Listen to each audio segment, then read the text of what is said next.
بسم اللہ الرحمن الرحیم۔ السلام علیکم۔ آج کے یہ نوٹس ہے مطالعہ پاکستان 9th کلاس کا، چیپٹر نمبر 2 ہے تحریک پاکستان اور پاکستان کا قیام۔ اس لیکچر میں نوٹس میں مختصر سوالات جوابات کا پہلا حصہ ہے، جس میں جو ہے نا فرسٹ ہاف چیپٹر کو کور کیا گیا ہے۔ باقی پارٹ 2 آئے گا، اس میں نیکسٹ جو ہاف رہ گئے ہیں سوالات وہ اس میں دے دیے جائیں گے۔ تو چلیں شروع کرتے ہیں۔ کوشچن نمبر 1 ہے، نواب سراج الدولہ کے بارے میں آپ کیا جانتے ہیں؟ جواب ہے 1757 میں 1757 میں بنگال کے نواب سراج الدولہ نے انگریزوں کا راستہ روکنا چاہا۔ وہ اپنے ساتھیوں کی سازش کی وجہ سے جنگ پلاسی میں شہید ہو گئے۔ یہ ایک جنگ ہے، اس جنگ میں سراج الدولہ شہید ہو گئے تھے۔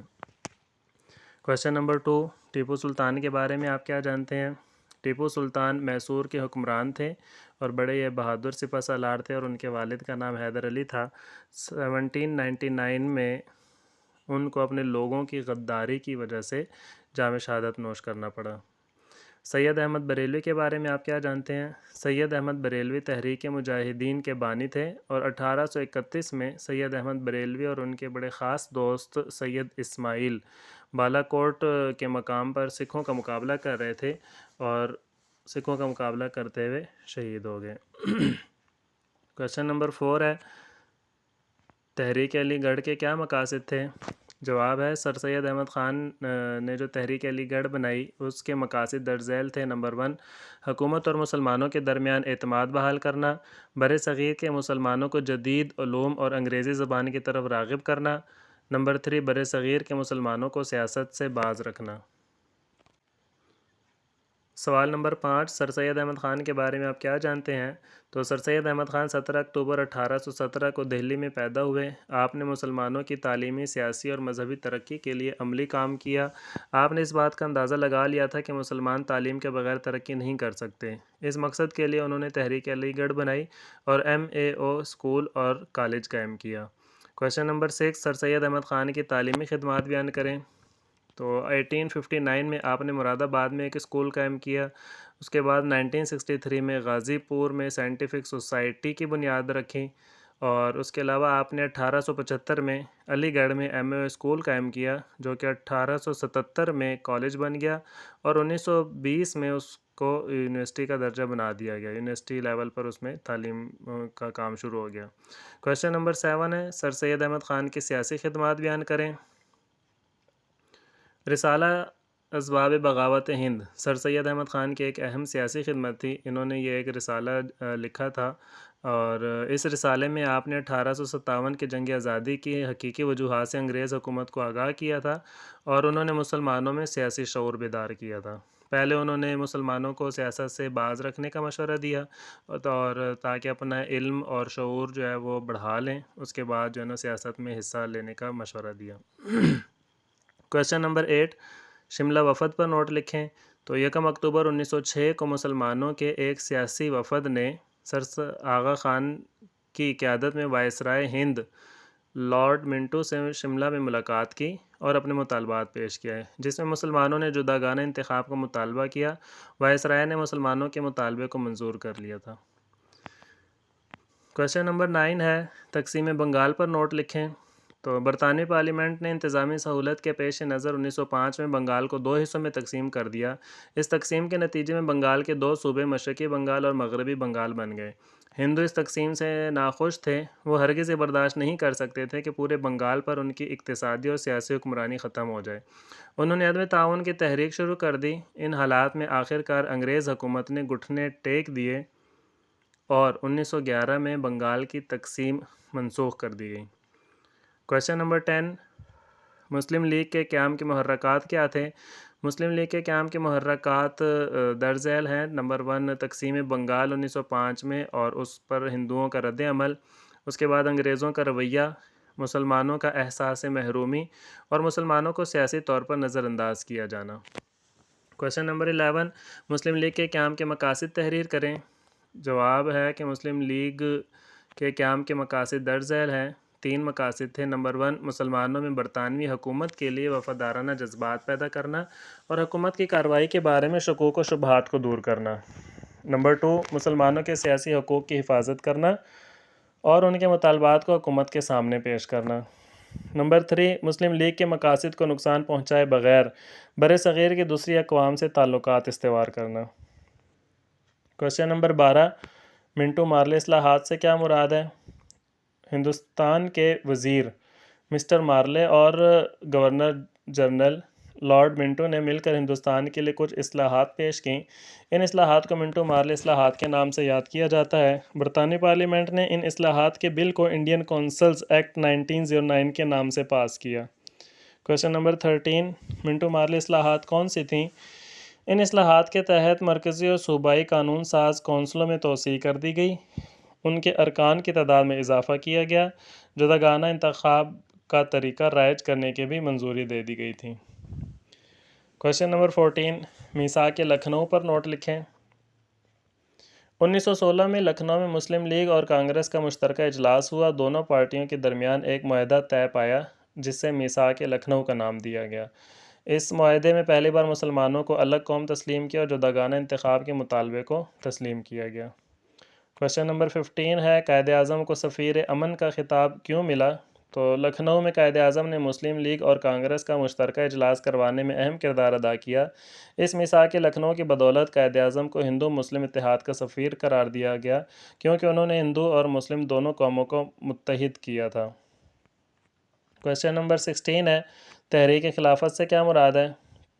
ترکی مسلمانوں کی خلافت کا مرکز تھا۔ پہلی جنگ عظیم 1914 کے خاتمے کے بعد انگریزوں نے ترکی کو سعودی عرب، شام، عراق، فلسطین اور اردن کے علاقوں سے محروم کر دیا۔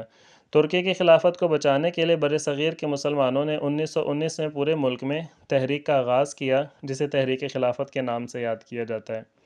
کوشچن نمبر 17 تحریک خلافت کے مقاصد تحریر کریں۔ تو ان کے 3 مقاصد تھے۔ نمبر 1 ترکی کی خلافت قائم رکھی جائے۔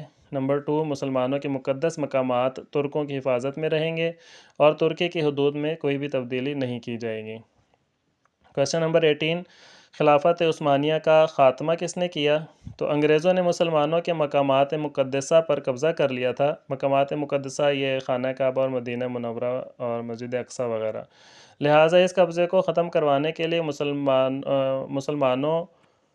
مسلمانوں کے تحفظ کے لیے 1922 میں مصطفیٰ کمال اتا ترک جو جدید ترکی کا بانی تھا اس نے ترکی میں خلافت عثمانیہ کا خاتمہ کر دیا۔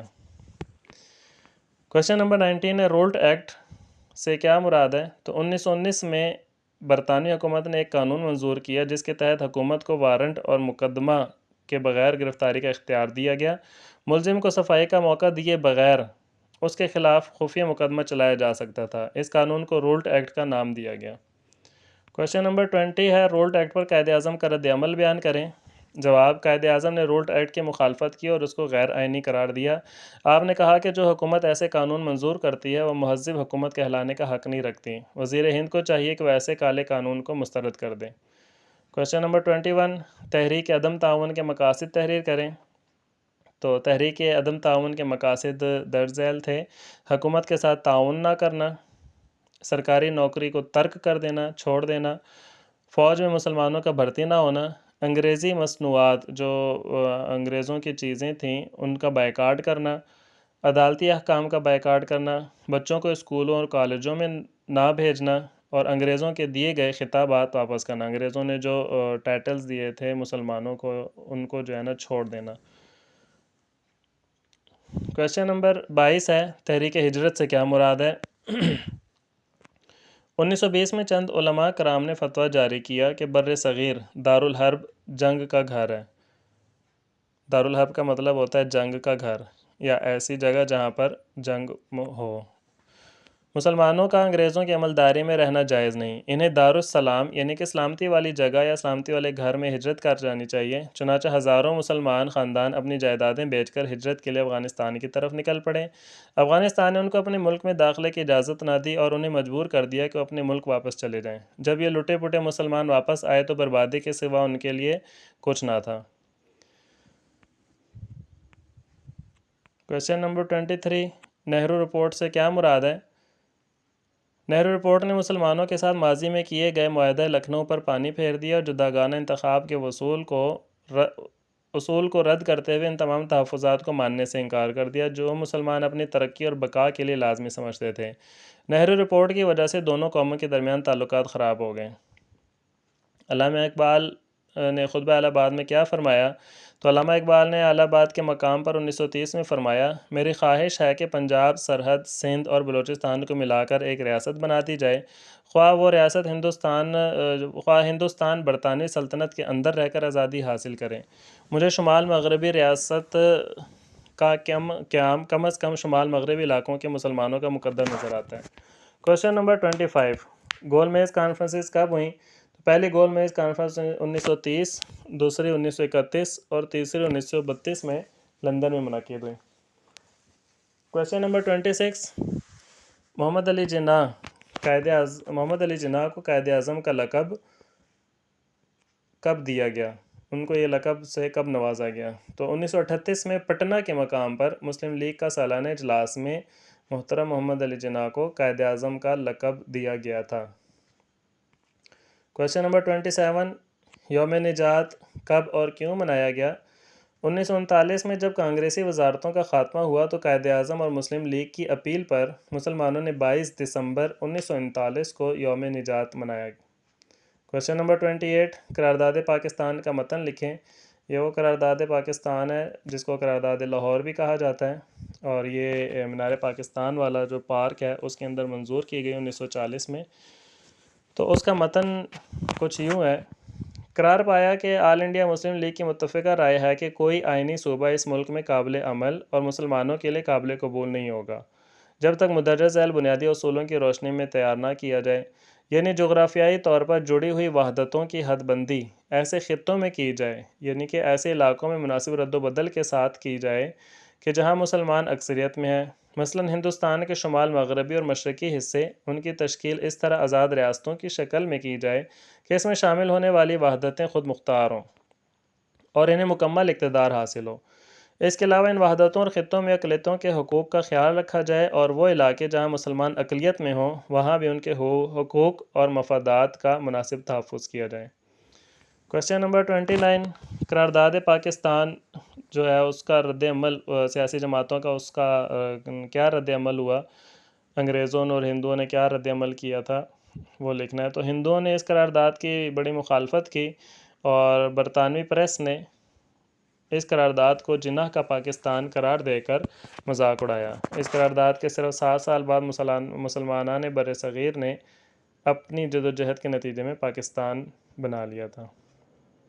کوشچن نمبر 30، کرپس مشن 1942 کی تجاویز بیان کریں۔ تو وہ تجاویز یہ ہیں کہ جنگ کے بعد بر صغیر تاج برطانیہ کے ماتحت ہوگا، لیکن اندرونی اور بیرونی معاملات میں برطانوی حکومت کسی طرح کی دخل اندازی نہیں کرے گی۔ آئین سازی کے لیے ایک مرکزی اسمبلی منتخب کی جائے گی جس کا چناؤ کا اختیار صوبائی قانون ساز اسمبلیوں کے ارکان کو حاصل ہوگا۔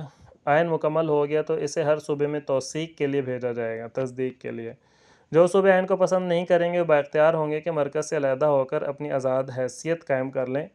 اقلیتوں کے حقوق کے تحفظ کے لیے مناسب اقدام اٹھائے جائیں گے۔ کوشچن نمبر 31، شملہ کانفرنس کیوں ناکام ہوئی؟ 1945 میں شملہ کانفرنس منعقد ہوئی جس میں قائد اعظم نے 5 مسلم لیگی ارکان وائسرائے کے انتظامی کونسل میں شامل کرنے کی تجویز پیش کی، جبکہ کانگریس کا مطالبہ تھا کہ وہ صرف ایک مسلم نمائندہ نامزد کریں۔ اس اختلاف کی وجہ سے شملہ کانفرنس ناکام ہو گئی۔ کوشچن نمبر 32، 1945-46 کے انتخابات میں کس جماعت نے کامیابی حاصل کی؟ تو ان انتخابات میں مسلم لیگ نے 100% زبردست کامیابی حاصل کی اور مسلمانوں کے لیے مخصوص نشستیں جتنی تھیں ان پر مکمل کامیابی حاصل کر کے مسلم لیگ جو تھی وہ مسلمانوں کی واحد نمائندہ جماعت بن کر سامنے آئی۔ کوشچن نمبر 33، کابینہ مشن پلان 1946 کی تجاویز لکھیں۔ تو نمبر 1 ہے، بر صغیر میں یونین قائم کی جائے گی جو امور خارجہ، دفاع اور مواصلات کی ذمہ دار ہوگی۔ نمبر 2، مرکزی امور کے علاوہ باقی تمام اختیارات صوبوں کو دیے جائیں گے۔ نمبر 3، صوبوں کو اختیار ہوگا کہ وہ آپس میں گروپ بنا لیں اور اپنا دستور مرتب کر لیں۔ نمبر 4، ہر 10 سال بعد صوبوں کو اختیار ہوگا کہ وہ کثرت سے آئین میں تبدیلی کا مطالبہ کر سکیں۔ کوشچن نمبر 34، مسلمانوں نے یوم راست اقدام کیوں منایا؟ اس کا جواب ہے 16 اگست 1946 کو مسلم لیگ نے عوامی سطح پر یوم راست اقدام بنانے کا فیصلہ کیا کیونکہ انگریزوں کے جانے کے بعد ہندو بر صغیر پر حکومت کا خواب دیکھ رہے تھے۔ اس روز بر صغیر میں جگہ جگہ جلسے کیے گئے جس میں کانگریس کے ان عزائم کو بے نقاب کیا گیا۔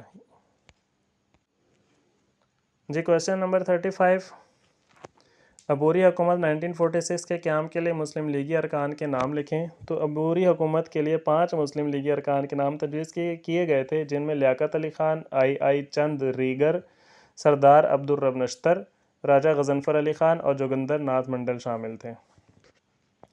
کویشچن نمبر 36 ہے 3 جون 1947 کا منصوبہ بیان کریں۔ تو جواب ہے سندھ اسمبلی کثرت رائے سے صوبے کے مستقبل کا فیصلہ کرے گی۔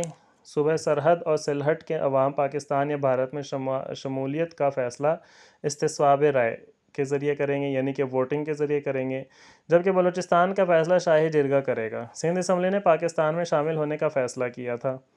کویشچن نمبر 37، قانون آزادی ہند کیا تھا اور کب منظور کیا گیا؟